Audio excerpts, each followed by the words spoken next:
Hi friends, welcome to Salem Padma சமையல்.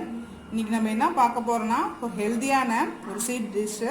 அது என்னென்னு பார்த்தீங்கன்னா ராகி மாவில் லட்டு செய்ய போகிறோம். வாங்க போய் பார்க்கலாம். அதுக்கு முன்னாடி நம்ம சேனல் இப்போ தான் புதுசாக பார்க்குறீங்கன்னா மறக்காமல் சப்ஸ்கிரைப் பண்ணிக்கோங்க, பக்கத்தில் பெல் பட்டனையும் அழுத்திக்கோங்க. இப்போ பாருங்கள், அந்த ராகி லட்டுக்கு ஒரு கப் அளவுக்கு நான் ராகி மாவு எடுத்து வச்சுருக்கேன். இப்போ இது நம்ம மிக்ஸ் பண்ணிக்கலாம். இந்த மாதிரி ஒரு மிக்சிங் பவுல் எடுத்துகிட்டு ஒரு கப்பு ராகி மாவு போட்டுக்கலாம். உப்பு ஒரு 1/4 டீஸ்பூன் கம்மியாக போட்டுட்டு மிக்ஸ் பண்ணிவிட்டு தண்ணி கொஞ்சம் கொஞ்சமாக ஊற்றி பிசைஞ்சிக்கலாம்.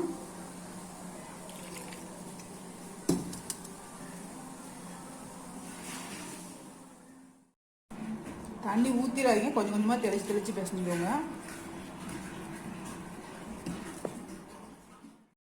பாருங்கள், இந்த அளவுக்கு நம்ம நல்லா சாஃப்டாக பிசைஞ்சிக்கலாம். இப்போ பாருங்கள், நான் தோசை தவா வச்சுருக்கேன். இப்போ இந்த ராகி மாவு நம்ம அடை மாதிரி தட்ட போகிறோம். நம்ம பிசைஞ்ச மாவை 2 இதாக பிரிச்சுக்கலாம், 2 அடையை தட்டிக்கலாம். இந்த மாதிரி தோசைக்கல்லில் போட்டுட்டு சிம்மில் தான் வச்சுருக்கேன்.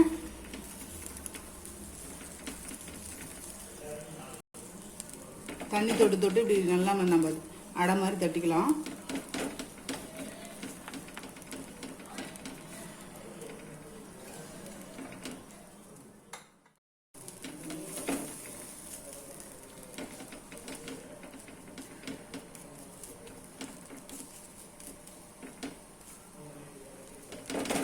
பாருங்கள், இந்த அளவுக்கு தட்டிட்டு நான் ஃப்ளேம் கொஞ்சம் இன்க்ரீஸ் பண்ணிடுறேன், வேகட்டும். இப்போ பாருங்கள், திருப்பி போட்டுக்கலாம். இது எண்ணெய்லாம் ஊற்றக்கூடாது, அப்படியே தான் சுடணும். இப்போ பாருங்கள், இந்த அடை ரெடி ஆயிடுச்சு. அதே மாதிரி இன்னொரு அடையை சுட்டு எடுத்துக்கலாம். ஆனால் மீடியம் ஃப்ளேம்லேயே வச்சு வேக வச்சு எடுத்துக்கோங்க. நல்லா வேகணும், வேகலைன்னா வயிற்று வலி வந்துடும். இப்போ பாருங்கள், இந்த ராகி ரொட்டி சுட்டு நமக்கு ரெடியாக ஆறி போயிடுச்சு. இப்போ நம்ம சின்ன சின்னதாக பிச்சு வச்சுக்கலாம். இது மிக்சியில் ஓட்டணும் நம்ம, அதனால் எவ்வளோ அளவுக்கு சின்னதாக பிக்க முடியுமோ பிச்சு வச்சுக்கலாம். இந்த அளவுக்கு நம்மலாம் அந்த ராகி எல்லாம் இந்த மாதிரி சின்ன சின்னதாக பிச்சு வச்சுக்கலாம். இப்போ அது தேவையான பொருள் பார்த்திங்கன்னா, இந்த மாதிரி வேர்க்கடலை நான் பச்சை வேர்க்கடலை வறுத்து தோல் எடுத்து வச்சுருக்கேன். இது 1 கப் அளவுக்கு. அதுக்கப்புறம் எள்ளு பார்த்திங்கன்னா ஒரு 1/4 கப் அளவுக்கு, இதுவும் வறுத்து நான் வச்சுருக்கேன். உங்களுக்கு இன்னும் எக்ஸ்ட்ரா வேணும்னா நீங்கள் எள்ளு எக்ஸ்ட்ரா கூட போட்டுக்கலாம், இன்னும் ஃப்ளேவராக இருக்கும். நான் கம்மியாக போட்டிருக்கேன். இப்போ இந்த வேர்க்கடலையும் எள்ளையும் மிக்சியில் போட்டு நம்ம கொஞ்சம் கொரகொரப்பாக அரைச்சி எடுத்துக்கலாம்.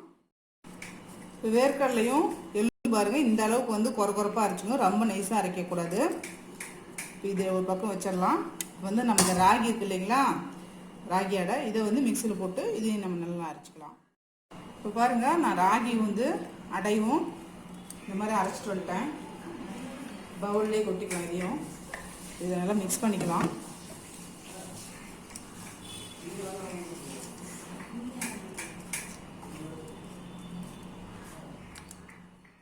இப்போ அதுக்கு பார்த்திங்கன்னா வெல்லம் நம்ம எந்த கப்பில் கடலை இருந்தோமோ அதிலோட கொஞ்சம் குவிஞ்ச மாதிரி நம்ம வெல்லம் எடுத்துருக்கேன். இப்போ இதையும் நான் மிக்சியில் அரைச்சி எடுத்துக்கிறேன்.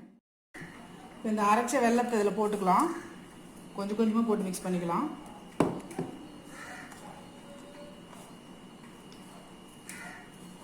இந்த லட்டு ரொம்ப டேஸ்ட்டாக இருக்குங்க, உடம்புக்கும் ரொம்ப நல்லது.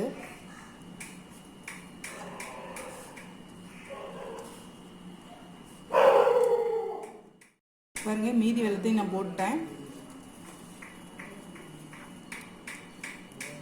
உங்களுக்கு இனிப்பு கம்மியாக வேணும்னா நீங்கள் தலை தட்டி போட்டுக்கோங்க வெல்லம்.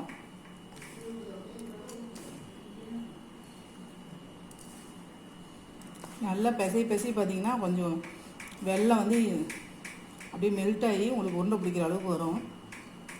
நம்ம கை ஈட்டுக்கும் அதுக்கும் அப்படியே கொஞ்சம் இதாகும். உருண்டை பிடிச்சிக்கலாம் நம்ம எந்த சைஸ் வேணுமோ.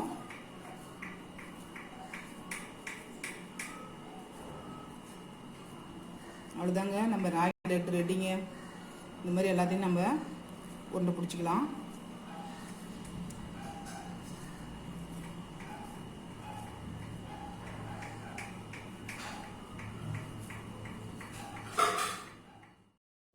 பாருங்கள், நம்ம எல்லா மாவையும் நம்ம லட்டு மாதிரி பிடிச்சாச்சு. இப்போ நம்ம ராகி லட்டு ரெடிங்க. இப்போ பாருங்கள், நாம் செஞ்ச இந்த ராகி மாவு லட்டு ரெடியாக வச்சுங்க. இது வந்து உடம்புக்கு ரொம்ப நல்லது. அது பார்த்திங்கன்னா பெண் குழந்தைங்களாம் இதை செஞ்சு கொடுங்க, ரொம்ப வந்து ஸ்ட்ரென்த்தாக இருக்கும். இந்த வீடியோ உங்களுக்கு பிடிச்சிருந்தாக்க லைக் பண்ணுங்கள், ஷேர் பண்ணுங்கள், கமெண்ட் பண்ணுங்கள்.